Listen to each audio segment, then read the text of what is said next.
Hello students, तो आइए हम देखते हैं एक नया topic electrostatic charge and field का। चार्ज के बारे में हम लोग पढ़ चुके थे पिछले वीडियोज में, तो आप वो देख सकते हैं। अभी हम लोग पढ़ेंगे बेसिक प्रॉपर्टी ऑफ चार्ज। जैसे देखिए क्या होता है, चार्ज है तो उसके कुछ गुण होते हैं, प्रॉपर्टीज होते हैं, उसके बारे में आइए जानते हैं।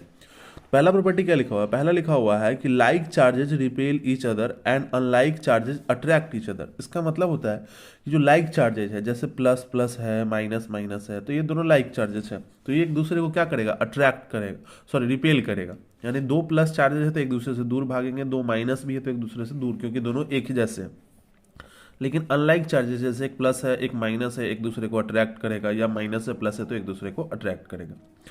अब दूसरा प्रॉपर्टी क्या है? Positive and negative charges tends, है ना, tends to cancel each other. यानी कि जो पॉजिटिव और नेगेटिव चार्ज होते हैं एक दूसरे को कैंसिल करते हैं। जैसे एग्जांपल के लिए, अगर किसी बॉडी पे दो पॉजिटिव चार्ज है और उस पर दो नेगेटिव चार्ज दे दीजिए, तो दोनों पॉजिटिव और नेगेटिव मिलकर एक दूसरे को कैंसिल कर देगा और उस बॉडी पे कोई चार्ज नहीं रहेगा, वो न्यूट्रल हो जाएगा। ठीक है, तो आइए देखते हैं अगला प्रॉपर्टी क्या है। अगला प्रॉपर्टी है एडिटिविटी ऑफ चार्जेज। एड का मतलब आप लोग जानते ही है कि जोड़ना होता है, सम करना होता है। तो अब देखिए क्या लिखा हुआ है कि positive and negative charges are added like real numbers. अभी हम लोगों ने देखा ना कि जो दो पॉजिटिव और दो निगेटिव जोड़ देंगे तो शून्य हो जाएगा, तो वैसे ही रियल नंबर के तरह चार्जेस जोड़े जाते हैं। That is total charge on a body is the sum of all the individual charge.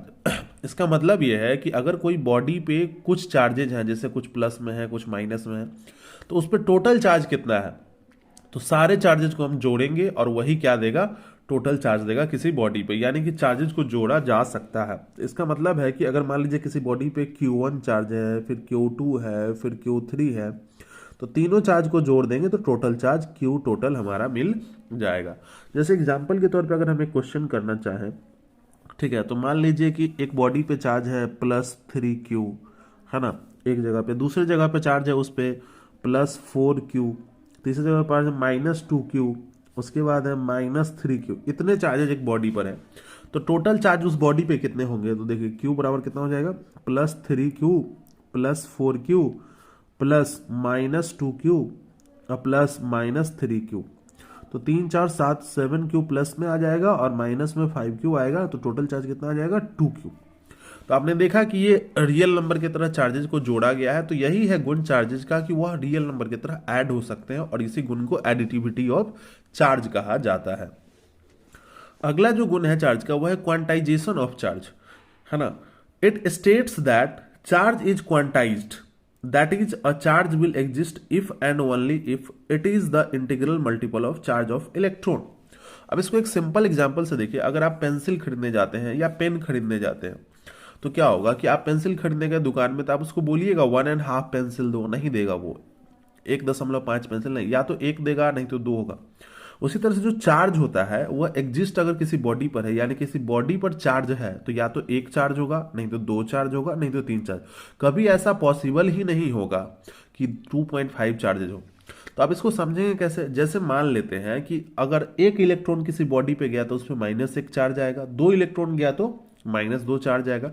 कभी ऐसा होगा ही नहीं कि किसी बॉडी पे 3.5 इलेक्ट्रॉन चला जाए, ऐसा पॉसिबल ही नहीं है। और ऐसा पॉसिबल नहीं है यानी कि इंटीजर के रूप में इलेक्ट्रॉन ट्रांसफर होते हैं। इसी गुण को कहा जाता है क्वांटाइजेशन ऑफ चार्ज। तो देखिए इसको लिखते कैसे हैं क्वांटाइजेशन ऑफ चार्ज को? इसके लिए फॉर्मूला होता है Q बराबर ±NE। ये है हमारा क्वांटाइजेशन ऑफ चार्ज का फॉर्मूला। ठीक है, अब जैसे जैसे यहाँ पे क्या है, यहाँ पे Q क्या है? Q हमारा है टोटल चार्ज जो बॉडी पे होगा। ठीक है, यहाँ पे N क्या है? तो N है नंबर्स 1 2 3 4 डैश डैश डैश। और E क्या है? E है हमारा चार्ज ऑन इलेक्ट्रॉन।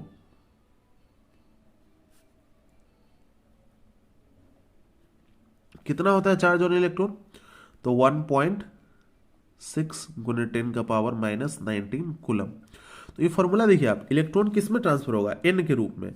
जैसे 1 होगा तो 1 इलेक्ट्रॉन ट्रांसफर होगा, 2 होगा तो 2। कभी ऐसा नहीं होगा कि एन की जगह 1.5 आ जाए। अगर 1.5 आया तो उतना चार्ज कभी किसी बॉडी पर होगा ही नहीं। तो देखिए एक क्वेश्चन भी है कि can a body have a charge 2.8 into 10⁻⁻18 coulomb justify. क्या किसी बॉडी को इतना चार्ज दिया जा सकता है? अब देखिए किसी बॉडी पे अगर इतना चार्ज गया होगा तो वो सिंपल तो बात है नहीं, वो इलेक्ट्रॉन ट्रांसफर होगा तभी गया।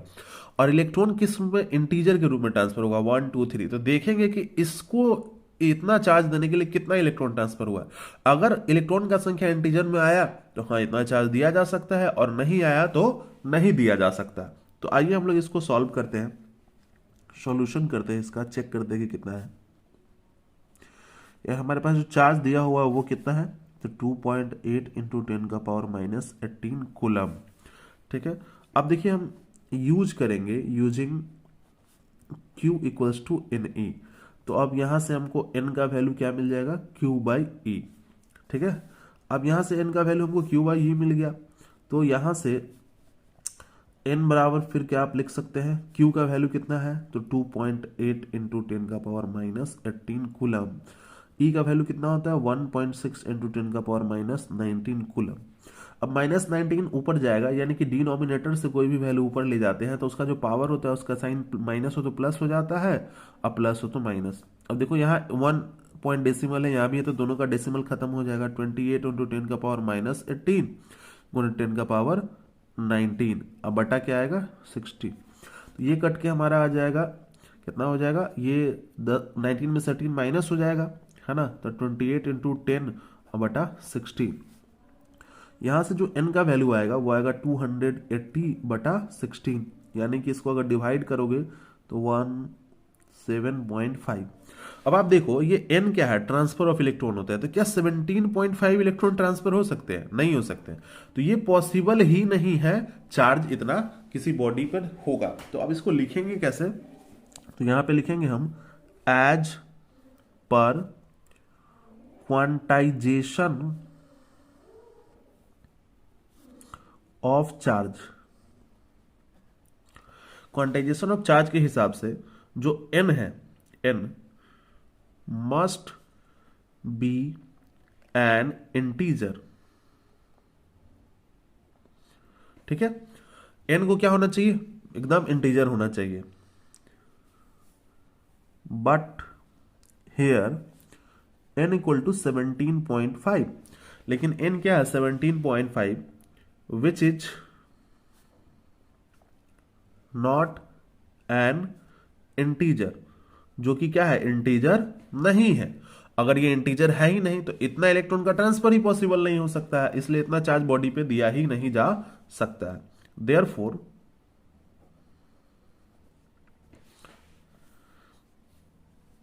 Body can not have this amount of charge, यानी कि बॉडी को इतना अमाउंट ऑफ चार्ज दिया नहीं जा सकता है। तो ये जस्टिफाई भी हो गया आंसर हमारा। अब देखिए अगला है, उसके लिए अगला पॉइंट जाने के लिए, कंजर्वेशन ऑफ चार्ज जाने के लिए पहले आपको आइसोलेटेड सिस्टम के बारे में जानना पड़ेगा। आइसोलेटेड सिस्टम क्या होता है, a system which is free from external influence is known as isolated system. यानी कि एक ऐसा सिस्टम जो बाहरी इन्फ्लुएंस है, यानी उस पर बाहर से कोई भी किसी भी प्रकार का इन्फ्लुएंस नहीं हो, वो क्या कहलाता है, हमारा आइसोलेटेड सिस्टम कहलाता है। ठीक है, यानी बाहर से उस पर ना चार्ज दिया जा सकता हो, ना उस कुछ भी किया जा सकता हो। अब देखिए क्या होता है conservation of charge, it states that algebraic sum of positive and negative charges in an isolated system remains constant. Isolated system है, यानी कि उस पर बाहर से चार्ज दिया नहीं जा सकता है, तो उस आइसोलेटेड सिस्टम का कभी भी टोटल चार्ज अगर निकालेंगे, यानी कि टोटल चार्ज को जोड़ेंगे, चाहे वो पॉजिटिव हो या निगेटिव हो, तो हमेशा क्या होगा, सेम ही आएगा। जैसे मान लीजिए कभी पॉजिटिव की संख्या ज़्यादा होगी तो निगेटिव की संख्या कम होगी, है ना।